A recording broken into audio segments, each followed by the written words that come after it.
রোহান দাঁড়া, বলো। এটা কি পোশাক পরে আসছিস? তোর পাঞ্জাবি কোথায়? আমি শার্ট প্যান্টে কমফোর্টেবল মা। কালো রং কেন?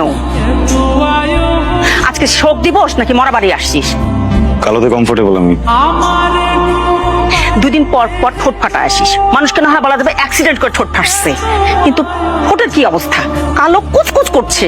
কি সব ছাই পাশ খাস? চাপা চাপা খেতে পারিস না?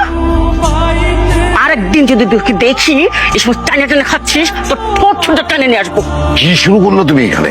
হ্যাঁ, ছি, এটা কি বিয়ে বাড়ি না? তার নিজের ছেলের সাথে কেউ এইভাবে কথা বললে?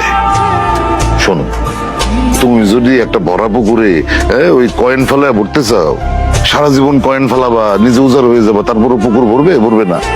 ওই পুকুরের মতোই থাকবো। ছাগলটার এত কথা বলে লাভ কি? কোনো লাভ আছে? কিছু শোনেছে? তুমি তো মানুষের ছেলে পয়দা করো নাই, তুমি একটা মানব দেওয়াল পয়দা করছো, যার কোনো কান চোখ কিচ্ছু নাই, চোখের পর্দা নাই। অপদার্থ একটা। আব্বা, বিয়ে বাড়িতে আসছি, সাবধানে থাকবি, কোনো রকম হট্টগোল করবি না কিন্তু। পকেটের ভিতর বোম আসছে, পাঠায় দিতে পারি। কি রে বন্ধু, বিয়ে বাড়িতে আইসি না কই আইসি কি?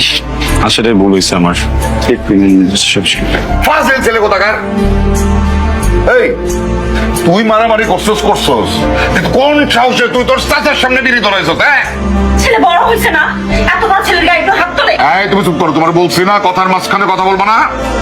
এই, তোর লজ্জা করে না? তুই যে মানে এই সুমিত্রামি ফিরে বেড়াস।